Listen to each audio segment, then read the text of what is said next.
Thank you, Dr. Ridge and Rosemary, for having me here today. And I don't believe I'm a teacher. I believe that I just would like to inspire everybody and share everything that I have received in my years of learning about nutrition and how nutrition has changed my life. So I'm so happy to be here. And as I said, I'll be touching upon different topics within nutrition. But as Tim rightly said, you know, more and more today we have come to a place where medicine is becoming integrative, where doctors are coming together with therapists and practitioners and wanting to work together to increase the healing.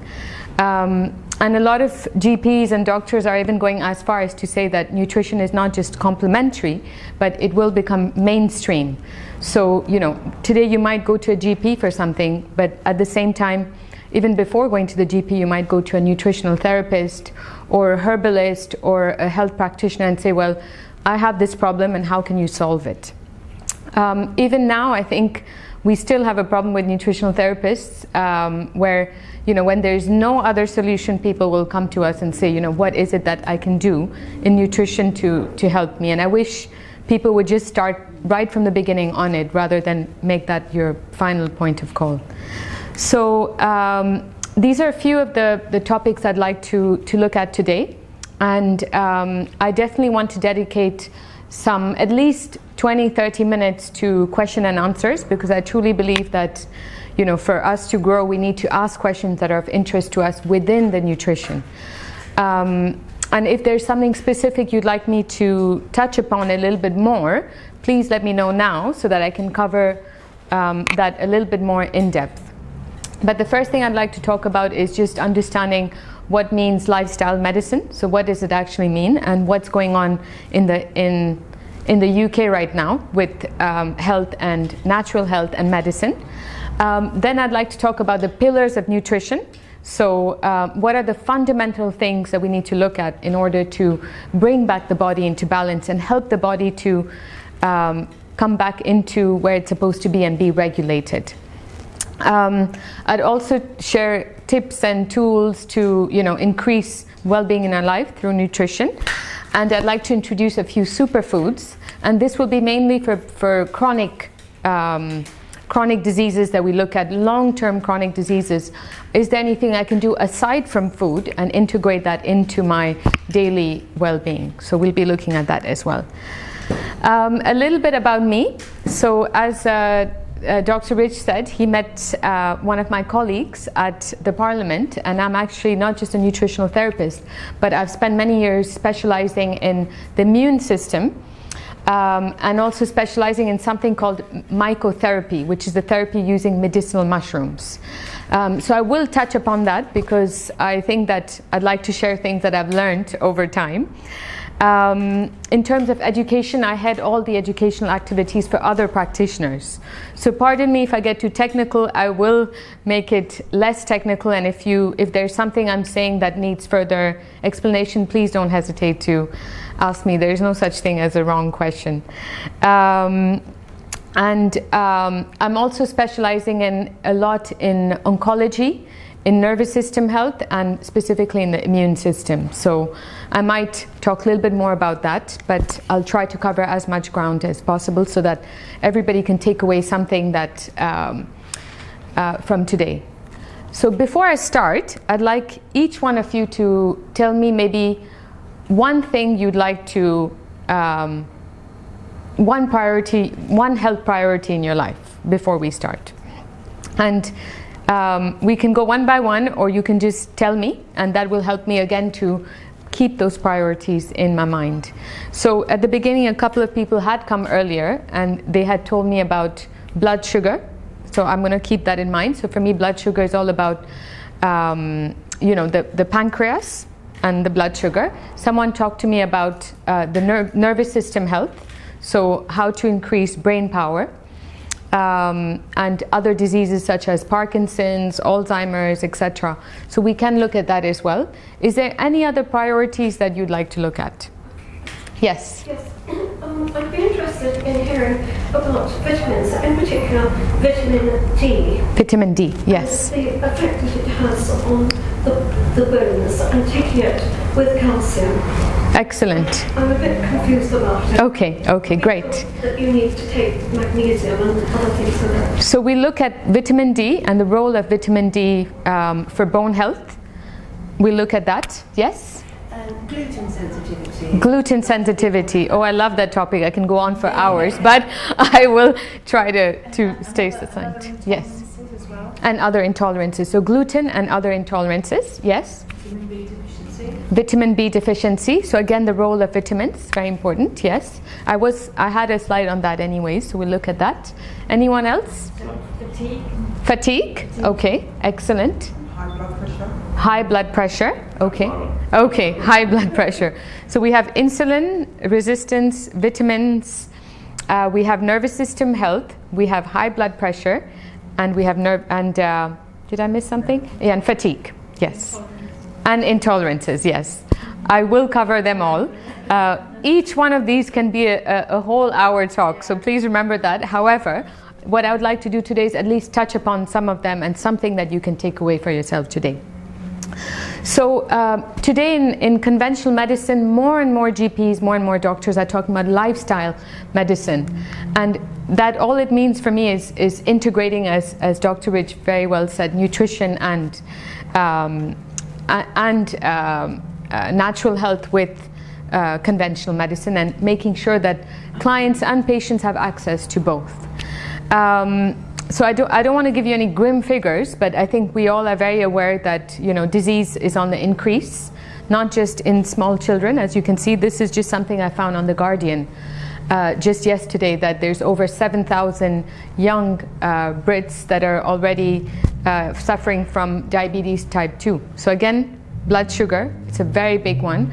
And a lot of these diseases, what I find very fascinating, that the NHS is very worried about with insulin, with high blood pressure, cardiovascular disease, are actually reversible through nutrition, and you don't actually even need any medication for that.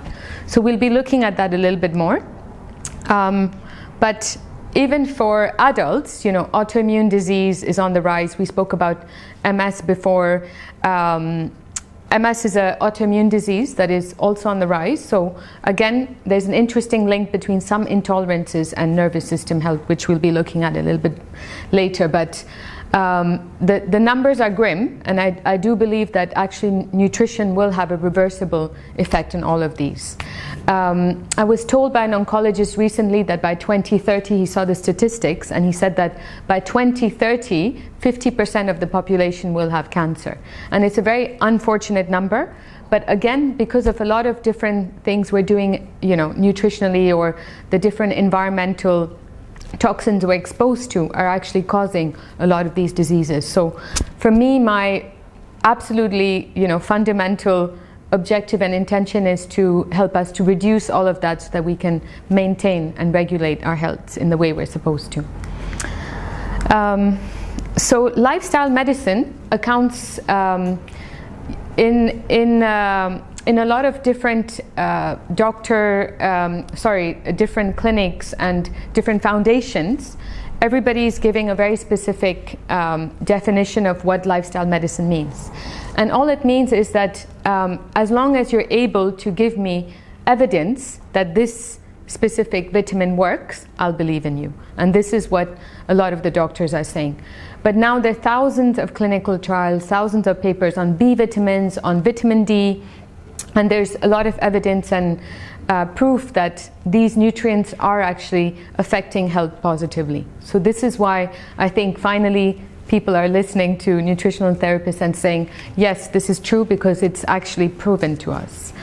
And the four basic pillars of lifestyle medicine is healthy lifestyle, good sleep, good regular activity, and obviously positive thinking, which I think this center is really working very hard to achieve that. So I'm very happy to be part of this.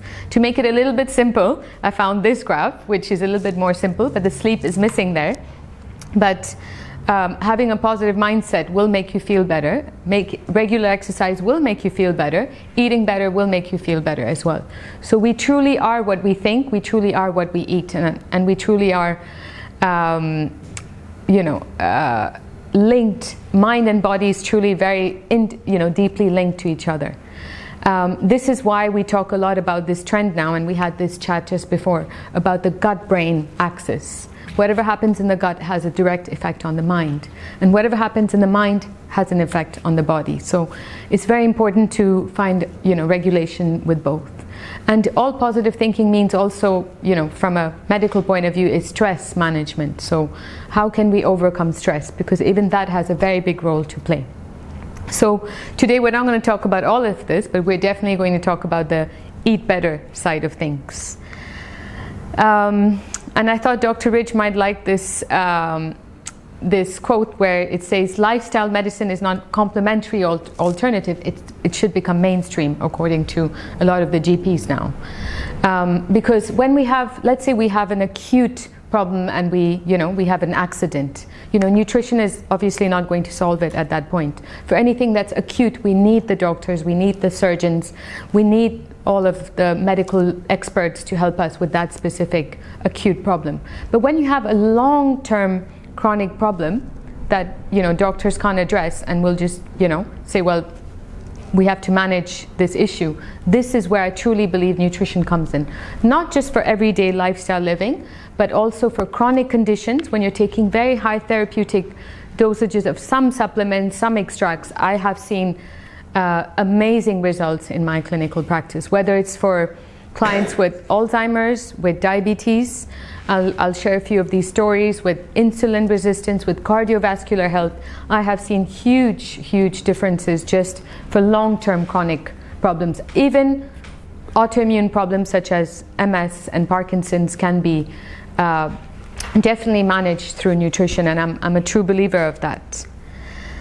So this is just taking a few examples of a lot of research that's been done, and I could come up with thousands of papers, as I said, not just on vitamin B vitamins, but on D vitamins and a lot of superfoods, on medicinal mushrooms, as I said, which we'll come to later, magnesium, minerals, which have a very big role, and where there's unrefutable evidence around it.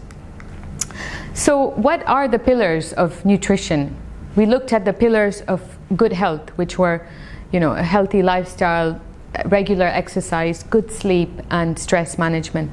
But the pillars of nutrition for me are very simple, and it comes down to the first and fundamental thing, which I think even back in, centuries ago, Hippocrates mentioned it himself, but he said, all disease starts in the gut.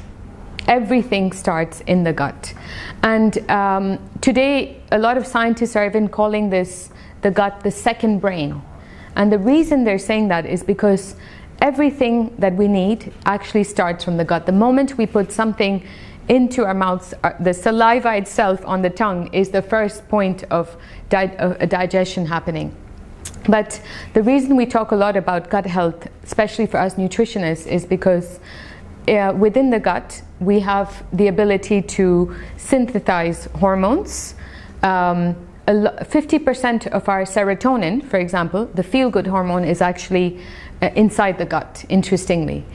A few days ago I was talking to a GP, and he was finding it very fascinating, and he said, years ago in my practice we used to say that most of the serotonin is located in the brain.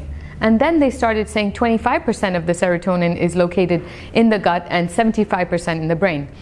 And suddenly he said, now they're saying over 50% of the serotonin, the feel-good hormone, is located in the gut. So if you give someone an antidepressant, that actually goes directly to their gut first. And a lot of people who have digestive problems will take an antidepressant and feel better, because the serotonin is located there. So it's interesting to see how even in conventional medicine they're recognizing the power of digestion and how important it is for natural health. I even had recently I went to a convention with different oncologists, and they started telling me, we've finally realized that even with cancer, everything starts in the gut. And we are very interested now in understanding how to heal the gut so that we can heal cancer. So I feel very happy when I hear this from the conventional guys who are being open-minded and saying, you know, everything starts from the gut. And as I was saying, we don't just synthesize hormones in the gut, we are also absorbing all of our vitamins, and our minerals are being absorbed in the gut. So if the gut is not functioning, you can have all the vitamin D, all the B vitamins, and have all the supplements and the good vegetables. But if they're not being absorbed because you have a compromised gut, then you will say, well, actually, I've taken all these vitamins in my cupboard and I'm not noticing a difference. So it's very important to understand that everything is being absorbed and used in the gut. Also, interestingly, 70% of our immune system is located in the gut as well. So when people say that, you know, I have a cold, I have a flu, or people are prone to viruses, you know, actually you have to look at the gut and say, wait a second, are you digesting well? You know, are your bowel movements correct? You know, are you feeling constipated or bloated? Are you experiencing acid reflux? All of these are symptoms for me as a nutritional therapist to say, okay, what is happening in the gut? From the moment you're digesting this, you know, are you feeling acid reflux here? Or is it that you're feeling bloated and constipation? So perhaps in your stomach, the stomach that produces a lot of acid, and maybe your stomach acid is not powerful enough to break down the foods. Or is it that your intestines are not working properly, so they're not absorbing the minerals or the vitamins? So it's very interesting for me, looking back at the way the gut is, what is actually happening there. Because everything starts from the throat to the stomach, and then it goes to the small intestine, the big intestine, and finally the food goes to the liver where it's getting detoxified. So just to understand a little bit of, you know, body anatomy here. And what's also interesting about the gut is that it works as a barrier to all bacteria, viruses, microbes. So again, if you have a compromised gut, then you're more prone to all of this. And you would say, you know, what would be one of the main reasons to have a compromised gut? And we just spoke before about intolerances. That is a very big key and indicator. It could be gluten sensitivities, or it could be other food intolerances that your body is not very used to. But the first culprits will always be these kind of sensitivities. And I'd like to take a side note, not a side note, a big note on gluten, because you know, we keep explaining clients that, you know, you need to cut down on the bread, on anything that contains gluten. And usually I get this question, and I'm told, well, my grandparents had bread and they were fine. How come I'm not fine eating bread today? And recently I saw an interesting article from a French baker who was saying that back in the 50s, his great-grandparents never used any gluten, or used maybe 0.1% of gluten to bind the bread. But today with industrialization, what we're doing is we're using 10 times more gluten than we used to have, our forefathers used to have. So very quickly the bodies got very, very reactive to gluten, to such an extent that we now have a disease called leaky gut, which means that the sphincters that protect the gut, the barriers, have been opened, which creates even more intolerances, such as not just food intolerances, but asthma and other types of issues that are connected to gut health are again experienced aside from the immune integrity that's been compromised. So it's very interesting to see that the first and foremost thing we need to do is maintain a healthy gut. So, you know, even for me, the first point of call would be, if you do have a sensitivity, then it would be good to keep a food diary, you know, and just maybe for a week or two, maybe go off gluten for a week or two and see what happens. Today, you know, you walk into Sainsbury's or Tesco's and I see that we have a whole free from section, and I'm so glad, because 5 years ago, people were like, they didn't even know what gluten was. But today more and more people are understanding that gluten is a very, very big poison that is reacting to our bodies. A lot of the autoimmune problems, even nervous system problems such as Alzheimer's, Parkinson's, MS, all of these autoimmune problems, there's recent evidence that's showing that gluten, which is able to not just create leaky gut, but it's also able to travel into the brain and mess with your nerves. And this is one of the new evidence that's coming up with gluten. So what I would recommend is, if you are eating gluten, I'm not saying stop it altogether, but I would say follow the 80-20 rule. 80% of the time avoid gluten, and 20% of the time, if it's someone's birthday, if it's your daughter's made something for you and it has gluten in it, or you don't want to hurt someone's feelings, then by all means have it. But 80%, if you can try to avoid gluten, and you have so many options today, then by all means try it.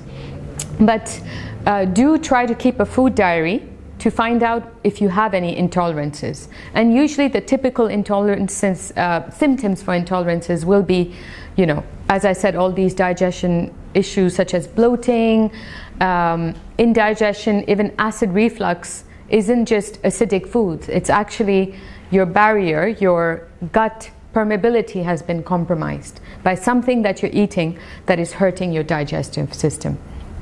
And the reason I feel so strongly about gluten is because 99.9% of us don't have the enzyme.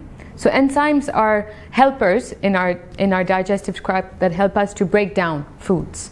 And 99.9%, or maybe even 100%, unless you have magical powers, don't have the enzymes to break down gluten. We don't have them. So what the body does is, when it receives gluten, it either reacts against it, or it starts to store it as fat in the body, especially in the stomach area, basically. So it's interesting to see that sometimes the body doesn't recognize something and say, wait a second, what is this? Let me store it in fat because I have no idea how to break this down. So what I do sometimes is I take a lot of digestive enzymes, and I'll talk about this a little bit later, but this will just help you to break down some foods that you might be intolerant to.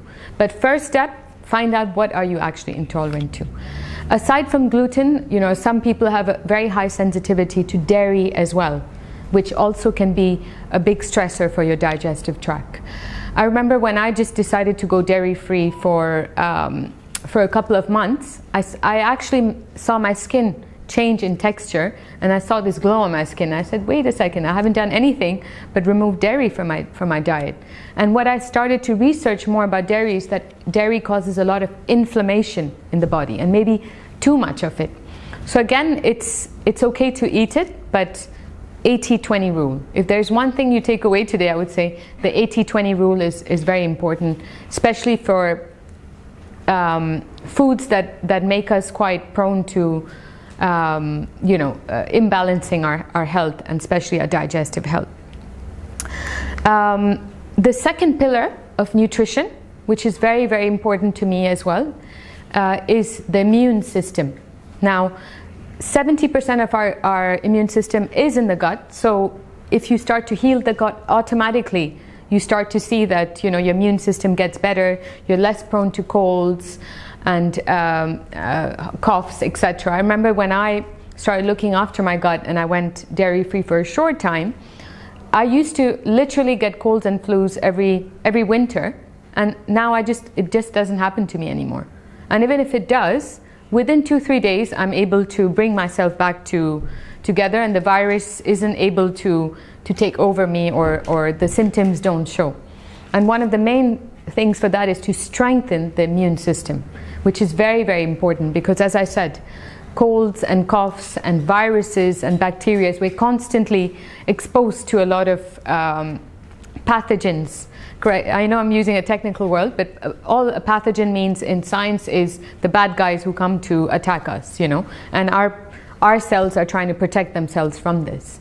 And actually the immune system is very, very powerful. We're born with a very powerful immune system. But what happens today is that women give less and less birth naturally, so all of their immune goodness is not being able to be passed on to the child, who immediately now doesn't have a strong immune system, and it starts to experience sensitivities, and starts to catch colds, can't eat a lot of certain foods, etc. I had a client once. She came to me with her 4-year-old son and said, my son can't eat any bread, he can't eat any dairy, he can't eat any, and she gave me this long list of foods that he was insensitive to.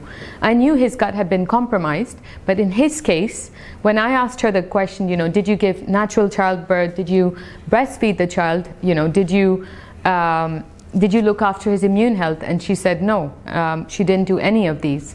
So I know there's a very big deep link between transferring the mother's immune system, the goodness that she has, into her child. So it actually starts right from there, from childbirth, where we need to make sure that we're looking after the immune system.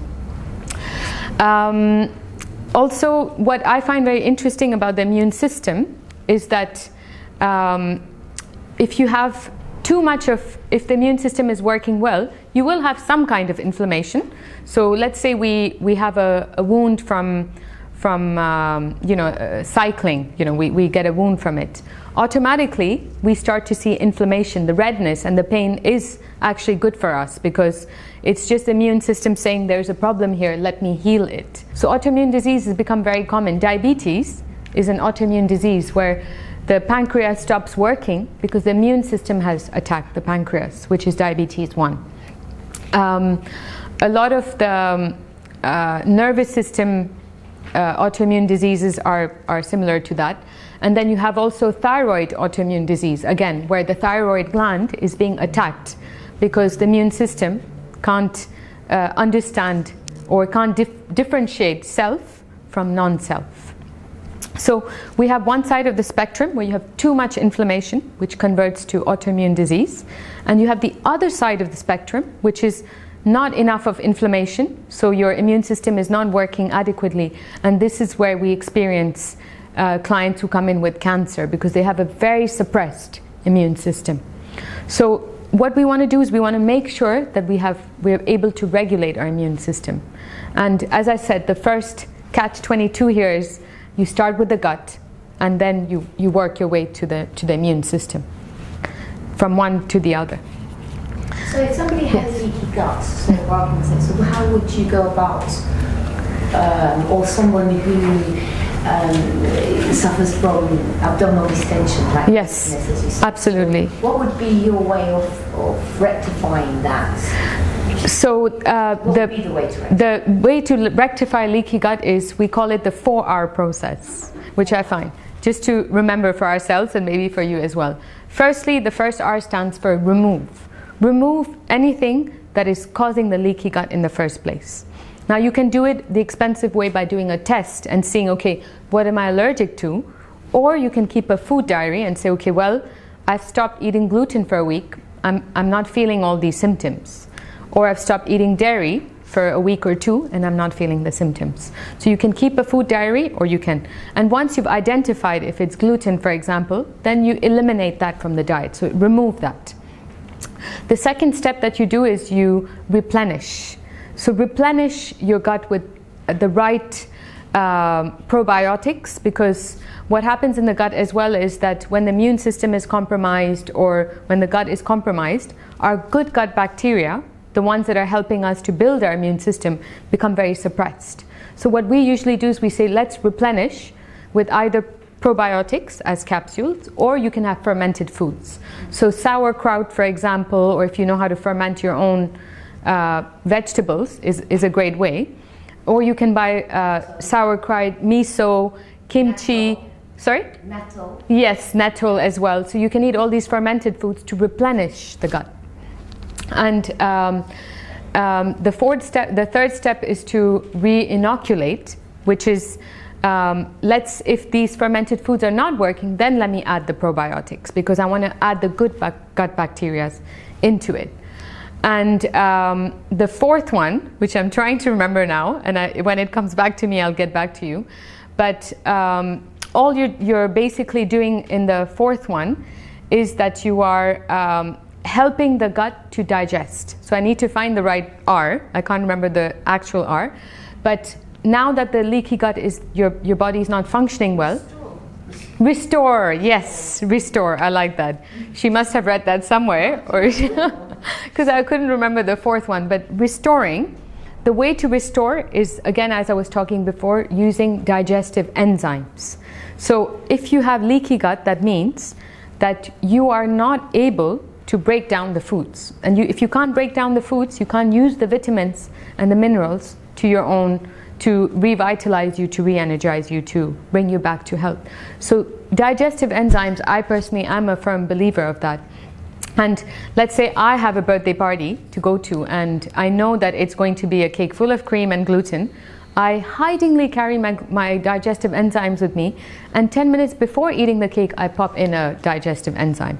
And all this digestive enzyme does, it gives me Which one would it be? One for carbs, or because so you need for all three to break down carbs, proteins, and fats. Because when you have leaky gut, your body is doesn't have the enzymes to break them down. So you use these enzymes as a crutch to restore until the gut starts to heal itself. Because the moment you've eliminated everything that is hurting the gut, then what you're doing is you're allowing the gut to heal. And the way it heals is that the barriers that were all open, now suddenly they start to close. But in order for them to close, they don't need more attack. They don't need to be attacked. They need to be left in peace. This is where the elimination, the remove comes from. They take probiotics or prebiotics, and they just take them continuously. Yeah. Which I think is wrong, because then they're using this as a long-term crutch. With probiotics, for example, we don't have enough of clinical evidence on the long term to see the long-term effects of it. And for me, with probiotics, I say take it only if you are in a very bad place where you've taken antibiotics and you've ruined you don't have any good gut bacteria. I see them as soldiers, your gut bacteria.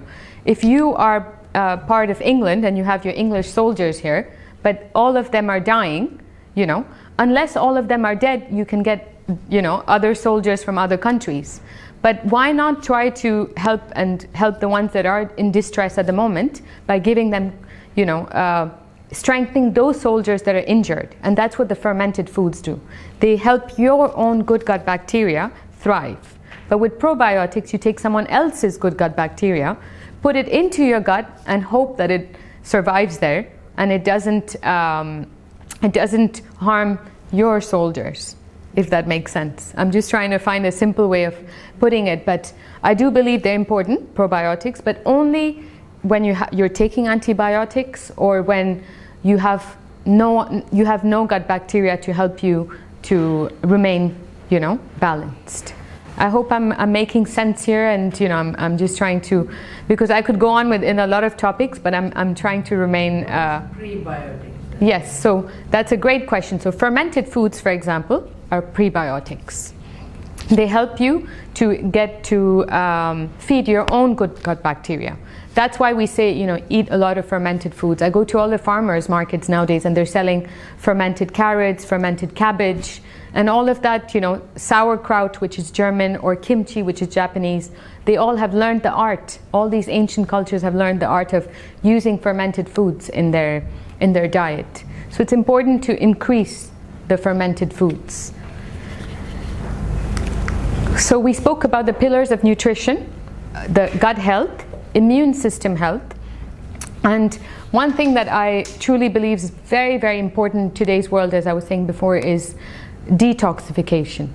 Now, there are 2 steps to detoxification. Step 1 is, the word detoxification is, firstly, we need to get rid of all the toxins that are coming at us on a daily basis. Of course, there are a lot of things we can't control, we see every day, I don't know about you, but I see it on the newspapers, they're saying, we're all ingesting plastic unwillingly, whether it's from air, from water, from the foods that we're eating have, micro molecules of this plastic in us. That is out of our control. But what is in our control is our own direct environment to stop the toxins from coming in. So for me, the 2 steps of detoxification is stop the toxins from coming into your body, and whatever toxins are already in your body, let's try to detoxify that.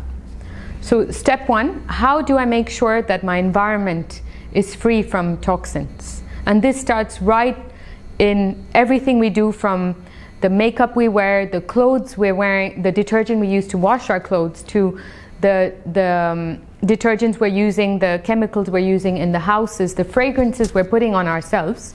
All of these are actually toxins that we are absorbing through our skin or through breathing.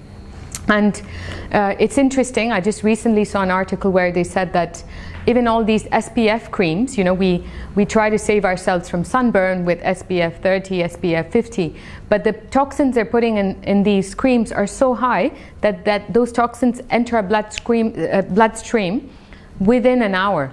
That poison is in our bloodstream.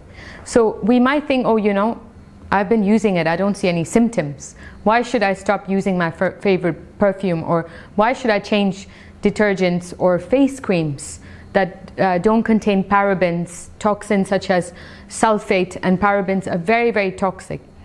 And it's true that we don't actually see the impact of it, but long term it has devastating effects on us. It's a little bit like this glass, right? Maybe, genetically I have a threshold of this much, but maybe genetically you only have a threshold of that bottle of water that has that much of water. And the moment you reach that point, you're going to notice some kind of chronic disease or some kind of symptom that you're going to experience. And then you'll say, well, I didn't do anything. I'm living my life normally. I eat healthily. Why is it that I have this disease? Even with cancer, as I told you, because I've been working very long with it, most of the time we're detoxifying the liver for cancer patients. It's a very, very big chunk of what's happening to them is all the toxins that have been stored in their liver, and we start to detoxify. But we also tell them, stop the toxins from arriving. So in a 360-degree turn, every single cancer patient that I have worked with, in conjunction with their oncologist, I've supported them. We've gone through the whole detoxification process of let's remove all this, because that's one of the main places where you're seeing all the toxins getting accumulated and your cells start to get damaged in the long term. So it is a big lifestyle change, but it starts in your home, and it seems like a small thing, but actually it's quite a big thing. Even with foods, organic food for me is extremely, extremely important. And people say, well, organic food is so expensive, why should I buy peppers for £2 when I can buy peppers for 80p? And I understand that, and I know that financially we live in England and it's quite expensive, and our cost of living is very expensive.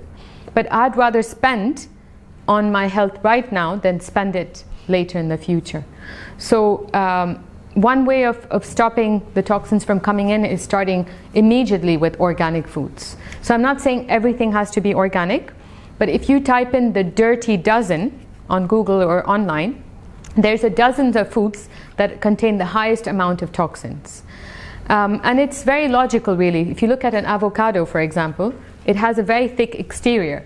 So it doesn't really have to be organic because the toxins haven't entered very easily. But if you look at a strawberry, which is at the top of this dirty dozen list, it's one of the highest fruits containing pesticides. So if you want to eat the strawberries, I'd say try to go organic for that, at least for the dirty dozen. That can be a good start. Not everything has to be organic, but at least your fruits and vegetables, if you can try to keep that organic, it's a good start. Detergents, as I said, the moment you even breathe it, or even if it smells really nice, you're inhaling the toxins. So I would say if you can try to reduce that. Face creams, ladies, I know I constantly look for the right face cream and it takes ages to find the right one with the texture. On top of that, where someone's asking me to remove the SLS and the parabens from it. But it's a very big part of what we're doing. And recently even I was told that, you know, in our lifetimes, I think women eat about 2 kilos of lipstick, you know. It's not that would we actually eat a lipstick if I gave you one? No, we wouldn't. But in our lifetime, we're eating kilos of lipstick. So it's interesting to see that in the long term. If the liver doesn't know what this lipstick toxins is, it will store it somewhere in the body and say, well, let's just store it as a toxin because I don't know how to remove this from the body. So what we're doing here is we want to make sure that our liver, which is a main organ to detoxify everything in our systems. So the liver at every moment, the liver is detoxifying our blood, removing it from poisons, and it's making sure that the blood is alkaline enough. And I'll come to that later, what is acidic and alkaline. It's constantly working to bring back the blood to where it's supposed to be. But at the cost of us storing these toxins somewhere or the other. So the liver will detoxify, but it gets very tired with everything that we do to increase the toxin intake. The other thing we can do for the liver, so I said, so I've talked about environmental pollutants, and you know, we can go on and on from our shampoos to, as I said, the detergents, even your cleaning products, you know. Let's forget the environment for a bit, but our own environment gets affected when we even touch ammonia and bleach. It immediately enters our bloodstream. So there are many natural alternatives that you can see even online to use. I buy specific brands from the supermarkets, which are the natural ones that don't contain these pesticides. Sorry? Oh, Ecover. Ecover, for example, in my house, most of my products are Ecover. I'm not endorsing them, but yes. Our local health food shop is stocking Ecover because they've been bought up by a large multinational and they no longer believe that they are Oh, really? biased. Oh, really? That's the problem. Locally, Yes. Village Health Food will offer you EcoZone rather than Ecover. Really? Really? Yeah. Oh. It's good to know that. I didn't know that. Yes. I mean, we're not endorsing or saying anything against anyone, but it's true that when a pharmaceutical takes over a brand, then you know you question their integrity. Absolutely. But so that's one thing to keep in mind. But I would say, you know, make all of this fun. Discover all of this for yourself. I've seen a huge difference in just using natural creams. I see the same thing as using an anti-aging 100-pound expensive cream and using a natural one. I've seen the same results. And we spend so much topically, but actually the moment we start to heal our gut, automatically our skin feels better, because one of the first good side effects of detoxing your body is good skin. One of the first things. It's not just good hair, good skin. You feel more energized, you feel more alive when you've detoxed.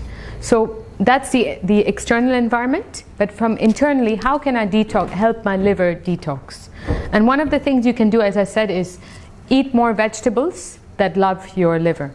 So brassicas, you know, from the cruciferous family, they're very, very liver cleansing, very, very powerful. I would suggest, if you want to see an actual effect, is to either drink a lot of cabbage juice, which works very well for leaky gut, for example. Cabbage juice works very, very well for leaky gut, but either cabbage, but even broccoli or any of these other vegetables, to have at least 200 grams a day. I know it sounds like a lot, but the brassica family is not just liver cleansing, it's also very high in antioxidants. So the moment we experience all these pollutants, what we're doing is we're increasing the internal body stress, we're increasing inflammation, and when you increase inflammation, you activate and accelerate aging as well. So by having cruciferous vegetables, you're not only liver cleansing, but you're also increasing the antioxidants, the ones that are fighting off the inflammation and making sure that inflammation goes down. Green leafy bitter vegetables, you know, we're talking about kale, spinach, organic of course. A lot of the different bitters as well work very well for the gut and for the liver. And of course the rainbow vegetables are also very, very powerful because they have antioxidant properties.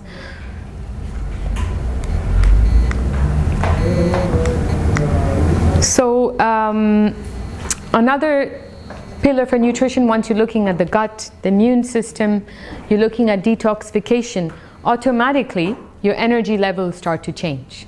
You feel, the moment inflammation comes down, you feel less lethargic, more energized, the fatigue symptoms start to come down. I remember when I just, started to reduce even my dairy intake because I found it very inflammatory, immediately I felt more alive. I felt that energy boost. Even now I try to have fresh juices in the morning. I'll take carrots, celery, all the greens and the carrots and all of that in the morning, and that's very liver cleansing for me. So automatically I feel very awake and very alive. So managing our energy levels is very important. Another symptom for fatigue could also be lack of magnesium. So most of the minerals that we find today, such as magnesium, calcium, iron, all of this actually used to be very much in the soils. But because of over-farming, all our soils now are depleted of many minerals, but mainly magnesium. So when one interesting thing for magnesium is that the moment you increase your stress, the body uses magnesium to fight stress, to fight cortisol. So that's why we are anyways naturally, each one of us is depleted in magnesium. I'm pretty sure of that. I don't even need to test anyone to say that.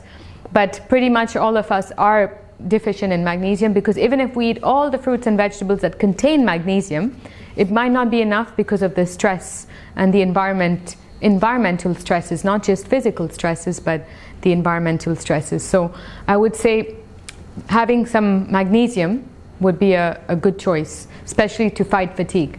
And interestingly, magnesium... To have that continuously then as a supplement, magnesium? Yes, I would. I would say consult a nutritionist long term, but if you were to take it for a month or two, it would be fine to take it. As long as you're taking around 800 IU, which is the international units, which is the threshold to take as a minimum. If you have a chronic fatigue problem or you have insomnia, which usually is a magnesium depletion, then you might take a little bit more. But 800 IU should be the maximum of magnesium to take. And make sure it's a magnesium citrate. Magnesium citrate. So just to have that for a short period of time and then come off and then exactly, because you get depleted, you get topped up. I would say every 6 months, for a month. Yeah, for a month, every 6 months, take it and, start. Obviously, if there's a chronic problem, then you need to find out more and consult a nutritional therapist for the actual amount. But between 400 to 800 IU is workable. So for me, the power of magnesium, even if you're not taking a supplement, then I would say at least try to eat magnesium-rich foods. Brazil nuts, for example, contain a lot of magnesium. Almonds. And believe it or not, even dark chocolate contains good amounts of magnesium. Sometimes we get cravings for chocolate not because we have a sweet tooth, but because maybe our body is depleted of the magnesium, so it's craving something that contains magnesium. Banana has good amounts of potassium and magnesium as well. So to look at the foods first. Always look at the foods first, and if you have a chronic problem, then you look at supplementation. So hormone and nervous system health is two important pillars of our bodies, very important. So remember I was saying that the gut is able to process and synthesize all our hormones. So if the gut is not working properly, our hormones will be all over the place. And there's something we say to avoid, which is called hormone disruptors.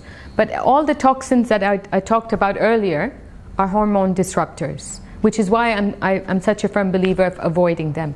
So for example, when we're putting on our perfumes, yes, we love putting on perfume because it's kind of, makes us smell nice, but it makes us feel perhaps more attractive, or we feel it's part of our personality. But really, if you had to use perfume, I would say either try to find more natural brands or use it on your clothes instead of your actual skin, if you wanted to avoid some of the toxins from it.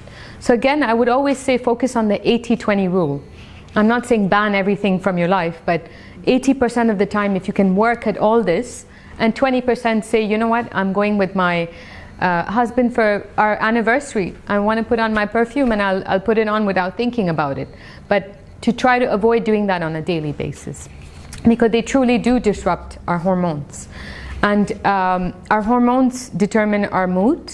Our hormones have such a big role on metabolizing or processing different vital functions in our body. Even our thyroid is regulated by hormones. And the thyroid regulates your body temperature, your energy level. Sometimes fatigue can be a thyroid problem. It's good to investigate that as well. But it's very important to look at regulating your hormones. And another tip for regulating hormones is to have, again, more of the broccolis, the cruciferous vegetables, because the moment you detox your liver, when your liver is not functioning properly, it tends to recycle the hormones. So what you want to do is, the moment you detoxify the liver, automatically you feel more in balance with your hormones. So it's a very interesting point to take and see how the body is so interconnected. And in terms of the nervous system, what I find is the nervous system is very, very powerful. And did you know that 90% of the oxygen that we use, and the O2 that we use, is for the brain. The brain is the biggest receiver of oxygen. So it's a very, very vital part of who we are. Without it, none of anything else could function. But the brain, the way it's worked is that there's a very tiny filament that protects our brain from everything else in our body, and that's called the blood-brain barrier. Now, the blood-brain barrier stops everything from crossing the brain. Unfortunately, gluten is such a tiny molecule that it's able to cross this barrier. So this is why I'm very, very worried. Sorry? Coffee and alcohol. Coffee and alcohol work on your hormones and your liver, not in the brain. Doesn't it cross the blood-brain barrier? So alcohol can cross some of the molecules, but mainly it's sugar, of course, because it's what the brain needs, sugar for energy. So that's why I don't say, stop all sugars, because fruits and vegetables contain naturally occurring sugars. So when we say stop sugar, because it's inflammatory, we're not saying to stop the fruits and vegetables. Even for people with insulin problems, you can have sugar, but naturally occurring sugars, not your processed ones. But going back to the brain, now another thing that crosses the brain barrier is coconut oil, which I find very interesting, because coconut oil has shown there's a lot of evidence now showing that coconut oil is able to restore some of the brain functions. So very, very powerful. So avoiding gluten and increasing use of coconut oil. Now, coconut oil is also very good for me, because when you're cooking with coconut oil, it's one of the few oils that's not able to burn and become a toxin. Whereas all the other oils that we're using for cooking, if you're using sunflower oil or rapeseed oil and all of these different oils that have no nutritional value, firstly, but they're able to burn at a very low temperature, and they become a toxin. So going back to the detoxification, I would say if you can switch to coconut oil, or there's a term called ghee, which is it's a kind of butter that's been purified, clarified butter. So these two are the only oils that don't burn at very high temperatures. Olive oil would be the third one, which if you're using it for low heat cooking and sauteing is fine. But all the other oils I would say to avoid. So that was a side note. Now there's a very interesting evidence now that's showing that there's a specific ingredient which comes from a mushroom, and it's a very rare kind of mushroom which has therapeutic properties. It's called lion's mane.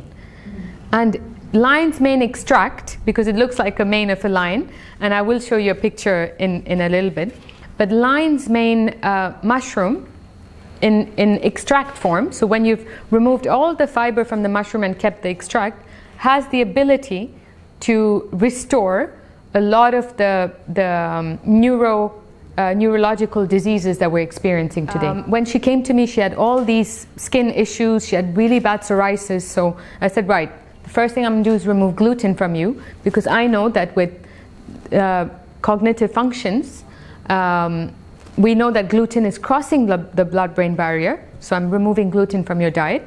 Secondly, I need to bring the inflammation down, because any kind of neurocognitive disease, such as Alzheimer's, Parkinson's, MS, has to do with inflammation in the brain. Too much of inflammation.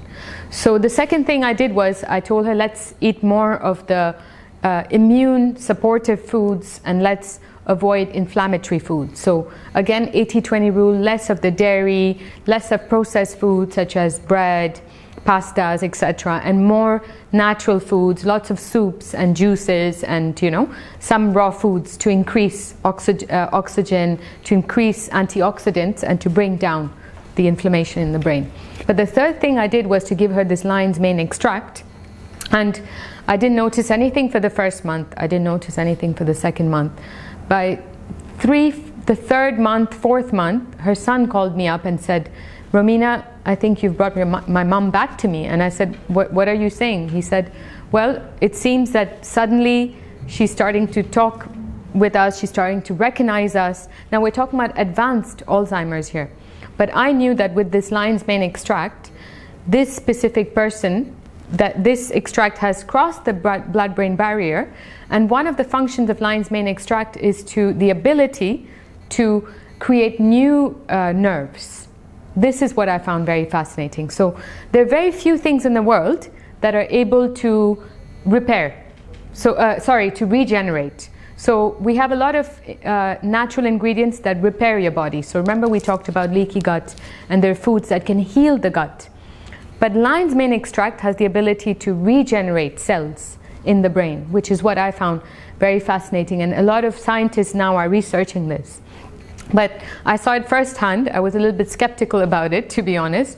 But after seeing this for 3-4 months, giving her at least 1 gram of this extract, I saw that there was an improvement in her cognitive. Yes, in capsule form, 1 gram of lion's mane extract. A day, 1 gram? Yeah, 1 gram a day. And the other thing I did was I gave her a lot of antioxidants, especially vitamin C, because again, for cognitive function, you need vitamin C and antioxidants to top up. So for me, I've always stayed with this story because it was someone I knew, and I'd met her and I saw the difference. Of course, it wasn't a complete reversal because there was too much of advanced damage done, but there was maintenance and there was improvement, slight improvements, but there was an improvement because it was very advanced, and there was maintenance because she kept coming in and out of consciousness and recognizing them and having conversations with them and talking to them. And then at other times when her diet wasn't well, or she was, there could be so many different reasons. She wasn't, at her best, and she would forget who they were. But we saw an improvement. For me, that was the key here. So I've skipped the cue here because I've been talking about therapeutic medicine. So, I've talked about everyday living. What can I do to top up my levels? And as I said, looking after your gut, looking after the immune system, nervous and hormonal health all starts with the gut. Making sure that detoxification happens. All of these are pillars of nutrition. But if we have a chronic problem, what is happening there, and what can I do therapeutically?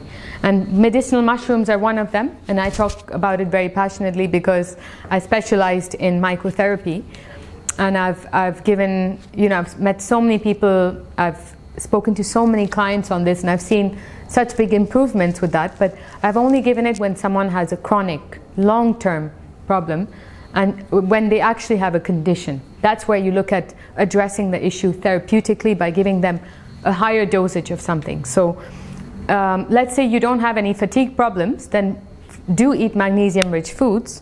But maybe if you have long-term fatigue where day after day you're feeling tired and you have no energy, then you look at, well, maybe I need to supplement with magnesium, or maybe I need to look at my thyroid, and you try to look at all of that. Sorry? Vitamin D. Or vitamin D, yes. Coming back to vitamin D also, because I know we talked about that, there's a lot of interesting evidence that's emerging with vitamin D. I mean, specifically with the immune system. It has a very, very, very big role to play with the immune system. And more we're looking at most people being quite deficient in the UK as well with, with vitamin D. And we all know that vitamin D comes from the sun because it's, scientifically speaking, it's actually in a different form before it reaches us and we start to absorb it, and then we create vitamin D in the gut. So again, the moment your gut is functioning properly, when you do receive the sun, you're actually able to convert it to actual vitamin D. So that's one thing.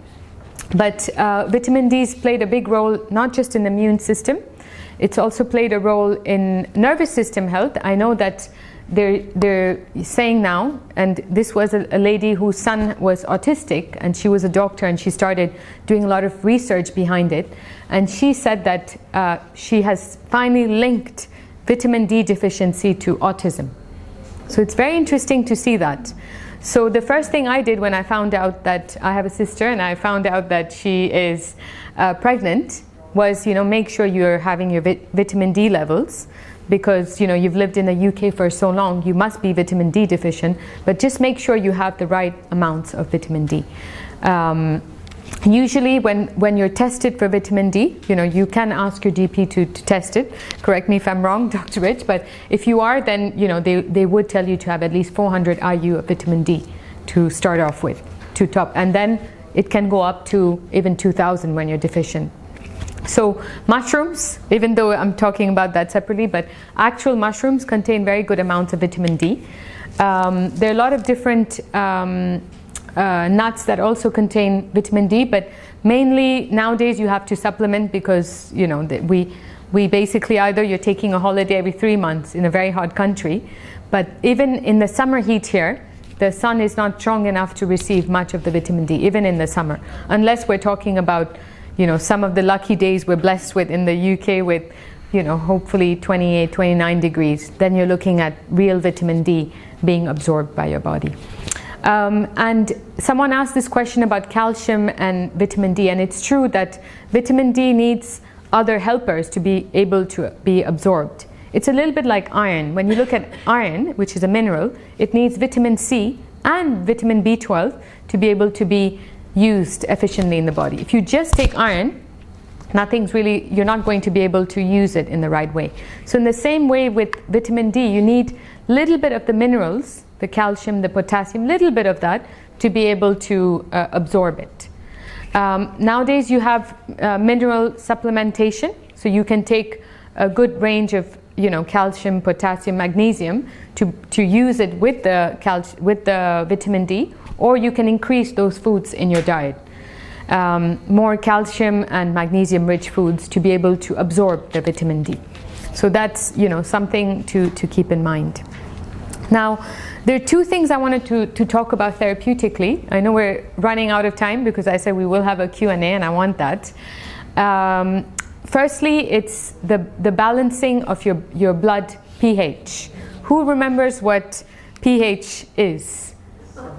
In chemistry, we did pH levels in chemistry. Neutral is 7. Yes, neutral is 7. And usually in chemistry, we remember that from 0 to 7, the body's acidic, and from 7 to 14, it's alkaline. But usually, our blood is anywhere between 7.35 and 7.45. And that's a very, very tight pH level that's being controlled by the body.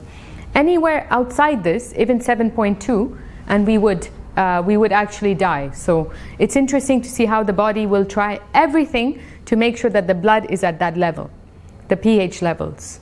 So most of us, unfortunately, are quite acidic, more acidic than we'd like to be. So when I say we're acidic, I mean that between 7.35 and 7.45, we'll be closer to the 7.35. Now, I don't want to look at anything going outside that range, because that would be the doctors looking after and saying, well, there's a very big problem here. But what I address a lot in nutrition is saying, let's see what's happening when the range is too acidic, what's happening to the body. Now I'm hoping I can show you a little video to break it up a bit, and hopefully the sound works. but maybe this will explain a little bit more what's happening to our bodies when we... Your health expert. Today, I want to talk to you about why everyone, young and old, needs to increase their intake of alkaline foods or minerals. The typical Western diet is high in acid. This acid must be eliminated from the body by the kidneys. Often, the acidity levels are too high for the kidneys to handle, or declining kidney function reduces acid excretion. If this occurs, the body relies on other acid buffering systems, like the bone or muscle tissue. As we grow and age, our skeleton is constantly breaking down old bone and growing new bone. Recent experimental studies show that this naturally occurring process happens in response to changing acidity levels. This is because bone is a rich source of alkaline minerals. These minerals can be released from the bone to help buffer excess acidity when the kidneys can no longer excrete the high loads of acid. However, this is problematic, especially in the aging population. Let me explain. As we age, our kidney function declines, with many older adults not consuming enough alkalizing vegetables and fruit to overcome their acid-rich diets. So, as the acid load increases in their bodies, bone breaks down at a higher rate to release the stored alkalizing minerals needed to rebalance the acid levels. This release of minerals potentially causes weakened bones and higher risk of osteoporosis and fractures. Research suggests that an increase in the proportion of alkaline foods or minerals versus acid-forming foods may be a viable strategy for not only reducing bone loss, but also muscle wasting and relieving rheumatic pain, all of which are very important for keeping the elderly population strong and healthy. Physically active and healthy adults can also benefit from reducing their acid load, especially if they are consuming a high-protein acidic diet. Research shows a diet... So the reason I showed you this video, because it can be quite complicated, but I was trying to simplify it, is that if the pH level in the blood is too acidic, then the body is fighting to make sure it remains alkaline and not too acidic. And the reason, what happens there is what we saw with the bones, is that it uses the minerals that are stored in the bone as a buffer to protect the body from being too alkaline, because the biggest priority of the body, the first point of call in emergency, is to make sure that your blood is regulated, and the body will do everything else to make sure that happens. And this is why I think it's so important for us to address and make sure that we don't have mild long-term acidity in the bones. Now this is different to stomach acidity. You know, a lot of people will tell me, oh, you know, the stomach is acid, I'm feeling very acid. It has nothing to do with that. The stomach needs to remain acid because the stomach is, pH level is between 1.3 to 3.5, extremely acidic.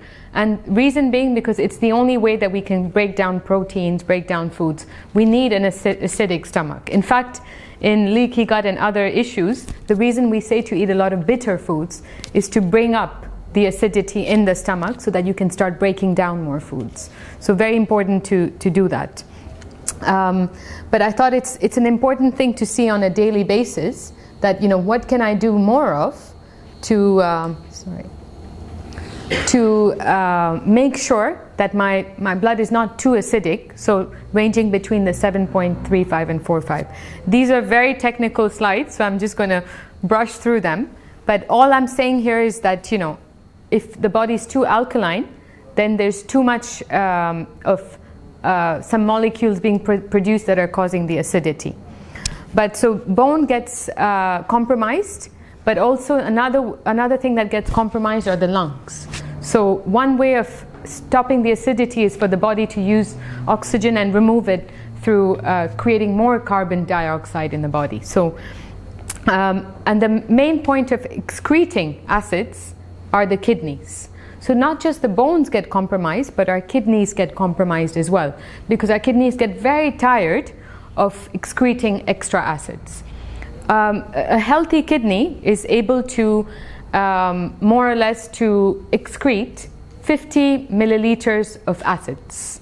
However, our diets are so acidic nowadays that most of the data is pointing that on an average we have 100 to 150 ml of acidity that needs to be excreted a day. So the kidney is working 3 times harder than it should to excrete the acid.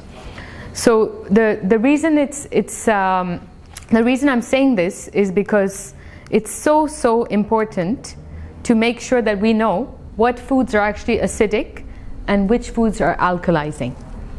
You can see that a lot of proteins and meat-rich diets have a lot of acidity. So again, we're not saying that, I'm not saying not to eat protein or to eat meat protein, but I'm saying reduce the amount of meat protein in your diet because it's creating too much acidity. Unless you're eating 2 kilos of vegetables a day, then it's a different issue. But it's very important to look at the table and say, what is my acidity level? Remember, your acidity is between 7.35 and 7.45. You can see here how meats are very high in acidity. Fish is also high. So I've just kind of pointed all the highly acidic foods. All your natural vegetables and fruits are very alkalizing. So they help to neutralize your pH in the blood.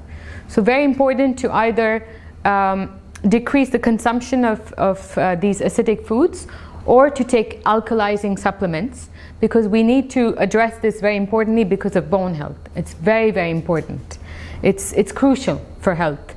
And the moment you start to balance your pH level, even insulin resistance stops. There's a very big link between insulin, diabetes, and pH levels, even stress and pain, because it increases inflammation, highly acidic foods. So if there's one thing that you need to look at is, let me eat more natural, unprocessed foods, because they will definitely not be acidic. And then I wanted to spend a few minutes talking about medicinal mushrooms. Now, I'm not talking about magic mushrooms, far from it. And I'm not talking about your daily mushrooms, although a lot of your button mushrooms and your portobello mushrooms are very nice and very high in protein, and they're more alkalizing than acidic proteins. So plant proteins are not acidic, so I would say eat more of those. But what I'm looking at are these mushrooms that have been studied for centuries and centuries in the Far East by different herbalists in the world. Even in ancient China, they've been looking at this, but no one really paid attention to this before because there wasn't enough of evidence or clinical trials around it. But today there's so much of clinical trials around these medicinal properties of these mushrooms that it's undeniable what they can do for you in so many different ways. And it's interesting to know that 50% of our DNA is shared with mushrooms. They share very similar DNA to us, which means that whatever beneficial properties they have, we can actually adopt them as well. So very powerful. And one of the main properties is that they're able to modulate our body. So they're not increasing or decreasing anything. So when I talked about magnesium or iron, as a nutritional therapist, I have to be careful and say, you can't just take it without being prescribed it, because we tend to store all these minerals in our bodies, and then, we have to get rid of them at some point if we have excess of it. But with mushrooms, they're immune modulators. That means they're modulating the system. They're working with the body to regulate the body, which is what I find very fascinating about them. So they're not increasing anything. They're not decreasing anything. If you have too much of a mineral, it's not going to top it up further. It's just going to enhance the absorption of that mineral. How would you cook it? Would you fry them? So interestingly, it's better not to cook them and to eat them a little bit raw. But what you can do is that nowadays they started to sell powders, and this is what we call superfoods. So it means superfoods means that they're nutritionally very dense, and they have a lot of natural occurring vitamins and minerals in them as a superfood if you were to take it as a powder.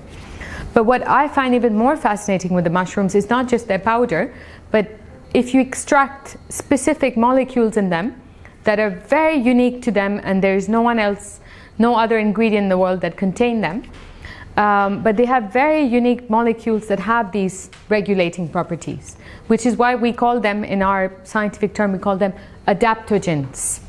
And it comes from the word to adapt. It adapts to the specific situation of the body. And I use it a lot for the immune system health, because remember I was talking about, too much of inflammation, which leads to autoimmune disease, or too little of inflammation, which leads to cancer. So what I want to constantly do as well for my immune system is I want to make sure that my immune system is regulated in balance. And medicinal mushrooms help me to modulate that. And what I find very interesting about them is that they've been there for millennials. They were there when the first earthquake happened in the world. When the dinosaurs were there, the mushrooms were there. They've been there for millennials. And one of the beneficial things about them being there for millennials is that they've been able to survive everything from bacteria to viruses to storms to different temperatures. And within these years, they've accumulated a cloak of protection around them. And because we share such similar DNA to them, we're able to harness the power of this mushroom and use it for our own benefit as well, which is what I find very interesting. And did you know that a lot of your medication actually comes from mushrooms? Penicillin, as Dr. Fleming discovered in the 1920s, actually comes from a very specific mushroom called penicillium, which was a mushroom strain. So it's interesting to see that even in Eastern medicine they've used it, but even in natural medicine and pharmacology they've used it. They just didn't know that, we just didn't know about it. So, and even one of the top anti-cancer selling drugs in Japan, which is called Crestin, is a mix of medication with a mushroom. So very interesting to see that even now people are starting to use this and to consider using these mushrooms for a lot of chronic diseases. And as I said, there are thousands of papers on them, which is why I feel more comfortable, because I know that there's research papers, there's clinical trials, and even different oncologists have started to refer people to using these mushrooms. And another scientific word, pardon me for using these scientific words, is that these mushrooms in scientific terms are called biological response modifiers. That means they're able to change the response, the biological responses in our bodies, which I find fascinating. So again, they're not increasing or decreasing, they're very safe to take, and they're just working with the responses in our body and working with them. And what we've discovered in the data is that these mushrooms have antiviral, anti-inflammatory, anti-parasitic, immune benefits. It's just incredible to see anti-diabetic as well.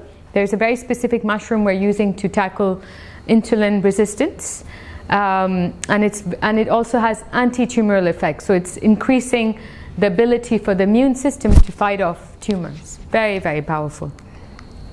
This is just a list of things it has, but one of the main things that mushrooms have, which is very unique to them, is beta-glucans, which are the main molecules that can modulate or regulate our bodies. Not just the immune system, but the hormonal system, the digestive system. Remember, everything is interlinked, so it's important to keep that in mind. So I just wanted to look at a couple of different mushrooms, especially some that could be very readily available. Shiitake, for example. Who here doesn't love shiitake? Or hasn't tried shiitake mushrooms? Okay, do you not like them, or you haven't tried them? Oh, they're wonderful mushrooms. They have this very meaty texture to them, and they're very available nowadays in supermarkets, etc. But if you want to make sure that your immune system is powered enough, try to have more shiitake in your diet. Chinese food, Japanese food contain a lot of shiitake mushrooms. So there was an interesting study that showed that having green tea extract with shiitake mushrooms had the ability to decrease breast cancer by over 80% for women who took that. It was a study in Japan. So very interesting to know that as a daily top-up, it's interesting to just eat some mushrooms. And so would you have them raw? You can cook them. I sometimes stir fry. Specifically shiitake, I do stir fry them, or I boil them in. Sorry? They're quite quite chewy. Yeah, they're quite chewy otherwise. So you'll have to stir fry them or boil them. But as long as you keep the water of the boil, the boiling water, you keep it to also eat it, like to drink it as a soup or whatever. But it's important to keep the vitamins and minerals that are there. And what I love about shiitake is that shiitake has the ability to regulate cholesterol levels as well. So very interesting. Now, if you do have a problem with high cholesterol or high blood pressure, then just eating the shiitake won't do. You need to actually take higher extracts. You know, you need to take that therapeutic dosage to start to regulate it. Change diet. Yes. So my father has high blood pressure, and he used to take his BP tablets. And I introduced him to shiitake extracts, so not the powder. And he was quite skeptical in the beginning. But after 3 months, he told me that he went back to his doctor and they said, you don't need such high amounts of your BPs come down. And they cut his tablets into 2. So now he takes half of what he's taking and he takes the shiitake extract. So for me, that was a big success in my own family, that my father reduced his amount of medication because he didn't really need it. It has that natural ability to regulate blood sugar levels, cholesterol levels, and blood pressure. Very, very interesting. These are just a few studies that it's able to also help with inflammation. I just wanted to show you a few studies because I like them, and you know, when we get clinical data in nutrition, we feel very happy. You know, I know in this specific case, it's a study done on mice, but very soon they're going to do some on humans as well. For me, my dad is my main result that I saw, so I'm happy to say that it actually is working for him. Then you have another mushroom called the maitake.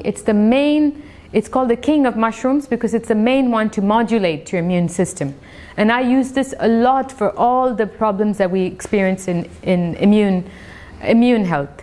Not just for cancer, but also for autoimmune problems. I'm using a lot of maitake because it's able to modulate, again, the immune system. Now, unfortunately, maitake is hard to find and eat, so you'll have to buy them usually in capsules. But again, you may want to have the powder, or you know, use it in your porridge, or just take it as a capsule if you're looking at modulating your immune system.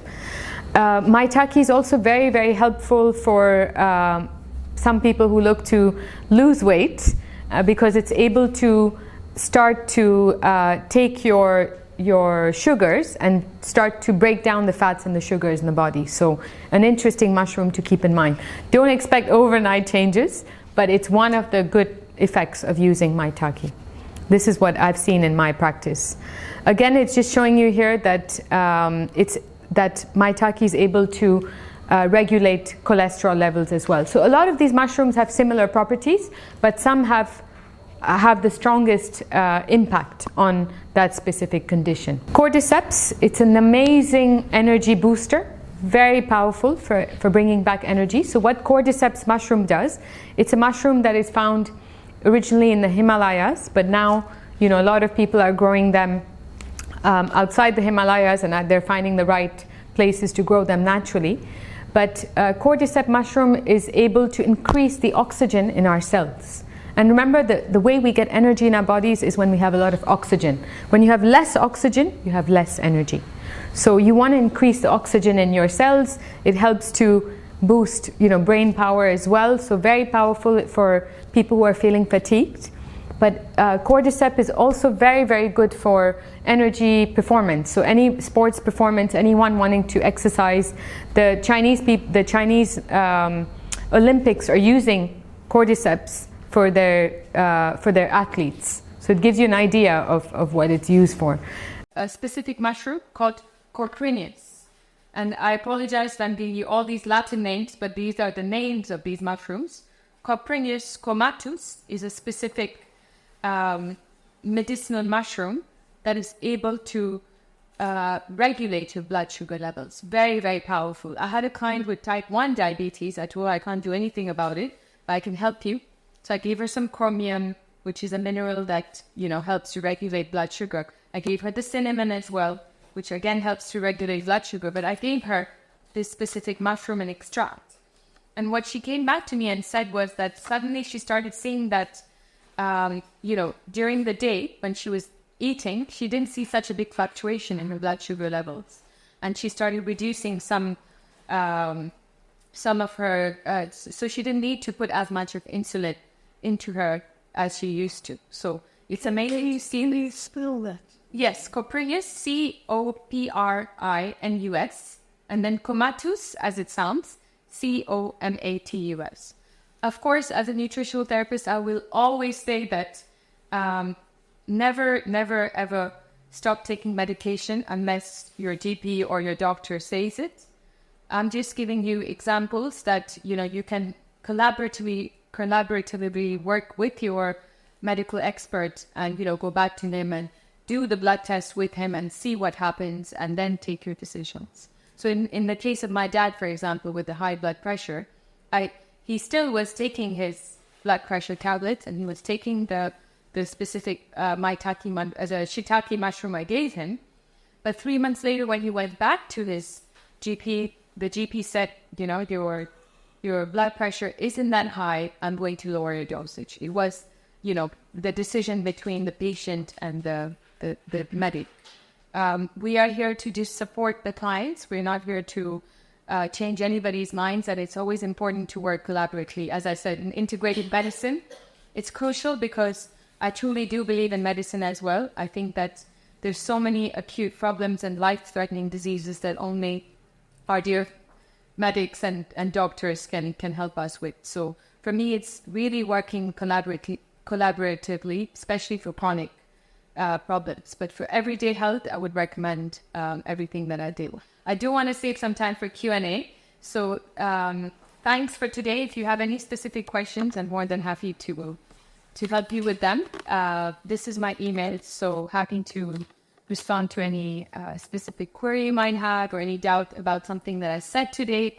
But please feel free to ask me. Now is your time. I would say we have about 15 minutes, I think, before we close for the break. Have you ever, so if you were to treat some H. pylori, that you really have the sort of they take the test and your and so we say they do the triple therapy. So what sort of diet would you recommend?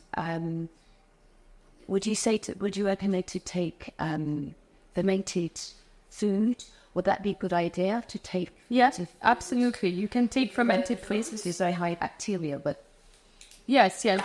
But what you do with fermented foods is that when you're taking fermented foods, you're not feeding your bad gut bacteria. You're feeding your good gut bacteria, because your bad gut bacteria feeds on sugar. So all it needs is for you to have some sugar in it, and you will have an overgrowth of the bad guys.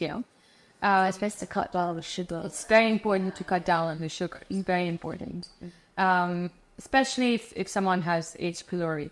But it's also very important to maintain and to strengthen the immune system and the gut, to repair the gut, as we said before. So also like the cat. Well, I've just thought, we said when you talk about juices. Yeah. Vegetable juices. Yeah. So are you more for blending, keeping the fiber, or juices separating? So it depends, because both of them have positives and negatives, Too much of juices is high in sugar. So you don't want to have too many juices, fructose. That's why we say vegetable juices.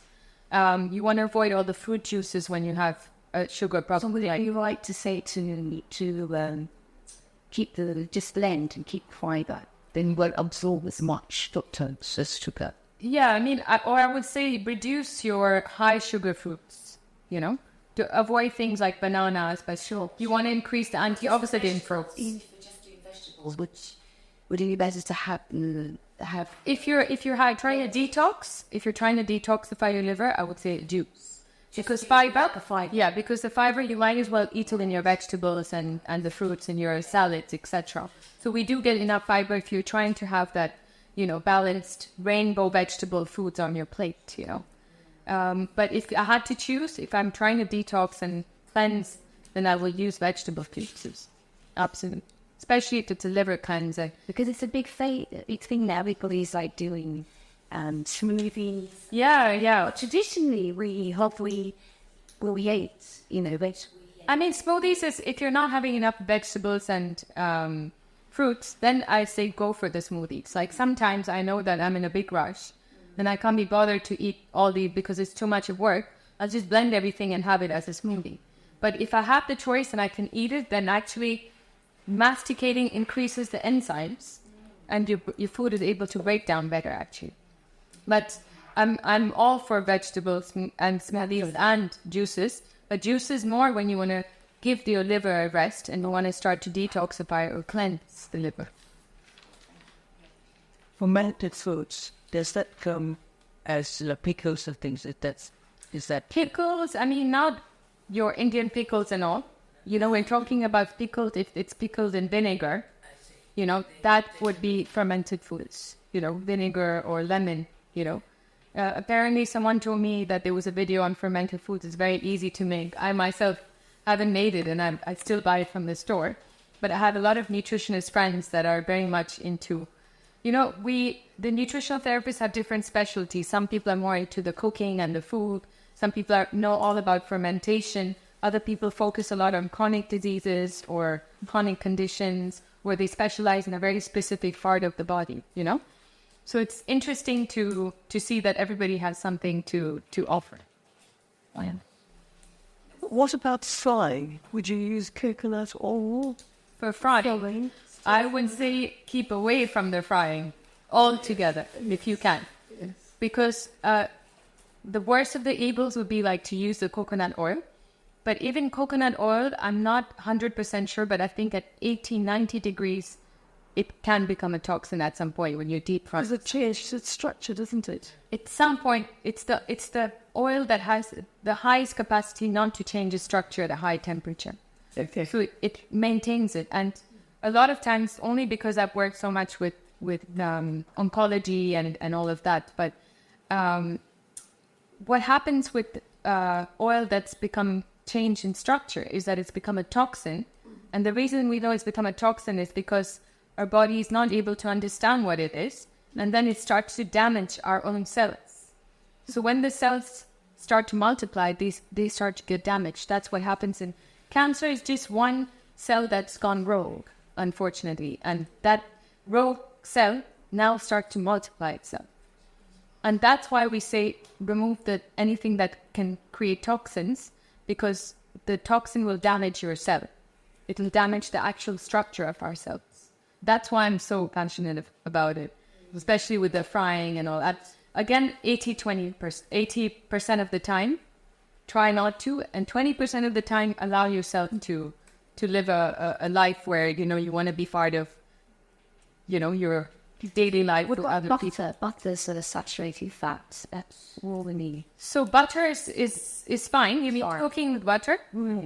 I would say it's a little bit more stable, but clarified butter, interestingly, which is called ghee, and in ancient Ayurveda they used it a lot. Again, is very, very high. It's a very, very solid structure to cook with. So yes, any other questions?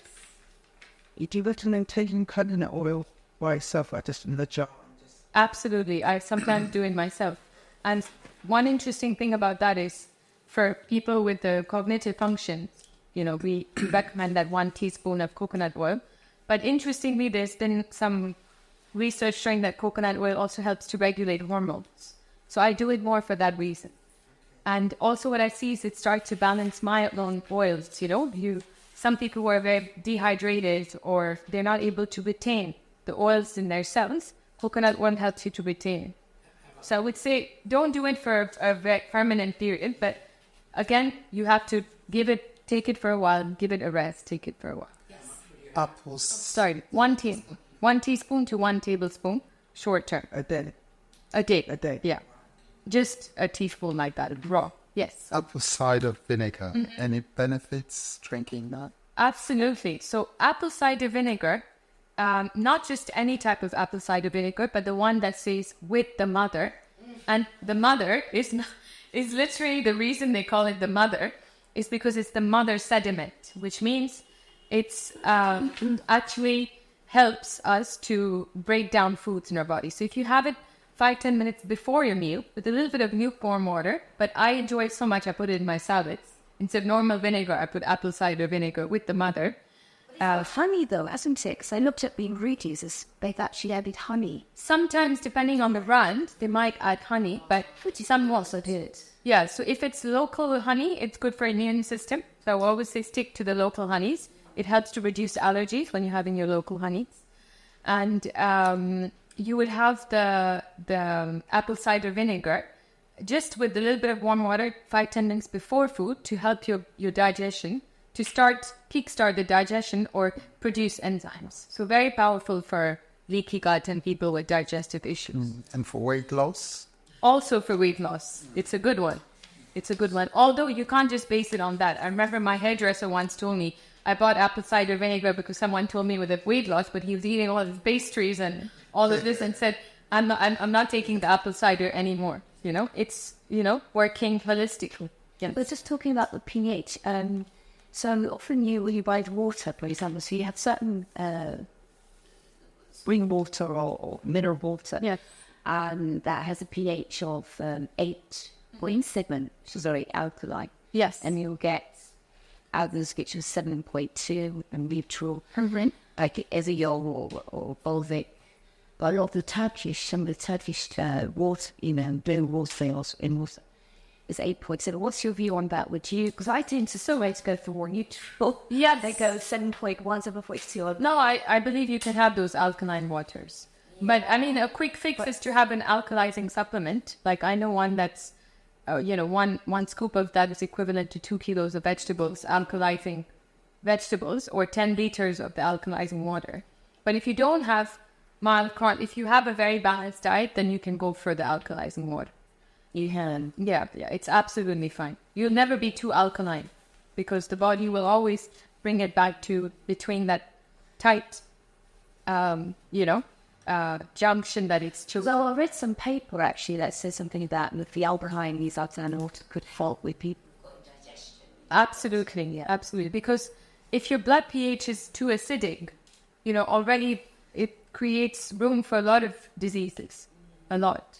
So I always say as a foundation, just start with alkalizing and then see what happens instead of trying all these other things. Start with just alkalizing your blood pH level. Where would you get the mushrooms in powder form? How would you make this? So a lot of the health shops have them, the powder form. If you're having it as a superfood, the powder form is okay. But make sure it's organic because mushrooms are like sponges. They absorb everything around that. So if they're not organic, they'll also absorb all the heavy metals and things you don't want. But if you have a chronic problem, you have to go for the extract, which is not, you remove the fiber from the mushroom and you go for the extract. So I can give you a few names if you want and in the stores. How would you use that? Again, it depends. If you have a long-term chronic problem, you take it until your problem gets regulated, and then you don't need to take it. But as a daily, top up of superfood, you can take the powder. And you take that back in your medicine or... No, you can put it in your food, in your forage, or, anyhow you want it, But you always have to try and have some vitamin C with it because the mushroom is easily absorbed with vitamin C. A little bit like the iron or the vitamin D and the calcium. It needs the other partner to be able to be absorbed. Yes. So I think I've tried to cover it all. I know it's sometimes that I could speak for hours just on one of the topics I talked about, but I try to give an amount. Yes. Please, just anyone else, because I've asked quite a lot of questions. Go ahead. So, what's your view on intermittent fasting? So there's a doctor called Dr. Jason Fong. He's a nephrologist, so he's basically kidney problems. And he's had a lot of, he deals with diabetes type 2. True. Yeah, and he's reversed it with this intermittent fasting and a very low carb diet. So intermittent fasting, I'm a very big believer because what you're doing when you stop eating, intermittent fasting is interval fasting, right? And what you're doing with an intermittent fasting is that you're giving the liver a rest because the moment we eat, the liver is being overworked. And plus, with all the toxins and all of that I told you, your liver is overloaded. It can't function. The moment you give it a rest, the liver starts to process everything, all the other junk that's going on in your body. It starts to get rid of it. So it's an amazing thing to just help to do that. Another thing that kickstarts when you do intermittent fasting is that the whole body goes into almost like a crisis mode to start wiping out all the dead cells, and all the different junk starts to get wiped out. So it's a very, very powerful tool, and it starts to just get rid of cells that are not functioning well anymore. So you're just giving the liver a rest to do that. So a lot of people don't just use that for weight loss, but they use it to feel more energized and more revitalized. But the low-carb diet, going back to the intermittent fasting, the best results are between 12 to 16 hours. Now, I know a lot of people tell me 16 hours is too long, or some people would do it for 16 hours when they could do it for 12 or 14, and you would have almost the same result. So if you find it very difficult to do 16 hours, do a minimum of 12 hours. So I'm giving you at least 20 hours. Fast for 12 hours. As a minimum, if you want to see good results. Right. Some people will do it once a week or once a month, or, like for me, it happens just naturally. Sometimes you just listen to your body. Are you feeling hungry right now, or you're just eating because you're stressed, or you're bored, or there's a different reason? Listen to your body. Is it wanting food or it's not? For me, what happens is that when I eat my meal at night, in the morning I'm not hungry anyways. So for me, the 12 hours is not too difficult to do.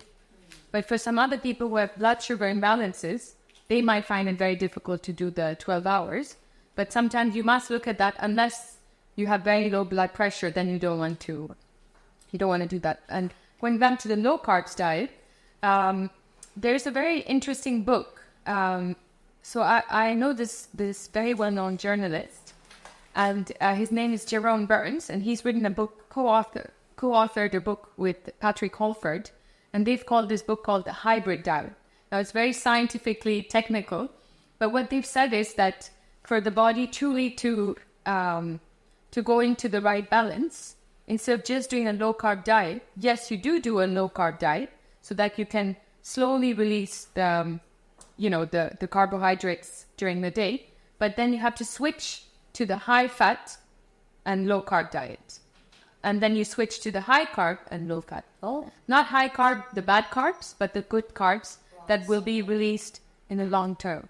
And that just helps the body again to come back into balancing. So it's called the hybrid diet. You don't just do the low carb. That one? Yes, that one. It's quite technical, so unless you're a medical person, but they've written this book for everyone, but they explain you all the scientific reasons, and they've done cases and trials on them, so I found it very interesting. He just gave me the book 2 weeks ago, and I was fascinated by this hybrid diet. Ketogenic diet. Exactly. So the ketogenic diet means the high fat, which works very well for weight loss, very well, because the first point of energy that the body needs is sugar. But the body is very intelligent. When we've had times where there's been no access to sugar at prehistoric times, and because of that, the body uses fat as its secondary fasting. So it's interesting to do that. But remember, sugar is also used for the brain, so you can't do the no sugar diet for too long, because your brain is feeding on oxygen and sugar. Like you said, in vegetables you've got sugar. Exactly. And so the hybrid diet is using the ketogenic diet and the slow releasing carbohydrate, but you keep changing between them. So it's important. I think that idea is really good when you just want to mop up your immune system and mop up everything. It's a great thing to do a diet once in a while. But as long as you're doing all the other pillars of nutrition, I think you automatically start to feel better. But I think the biggest challenge is to start implementing these things. So I personally would say don't try to implement everything at the same time. If there was one thing today, just one thing that you would take away from today, think about it for a few seconds. What would it be that you would change in your life when it comes to nutrition? Just one thing. If you could change that one thing, just tonight or tomorrow morning, if you could change that one thing, that itself is a big feat. So I'd invite you to spend a few moments, whether it's meditation or in, just reflecting on it, but I think it's important to commit today to taking one thing that we will change, just one. I hope I could, I hope the talk was useful and I could share whatever knowledge I've received in the most comprehensive way. But thank you. You're a great audience. I love all the questions.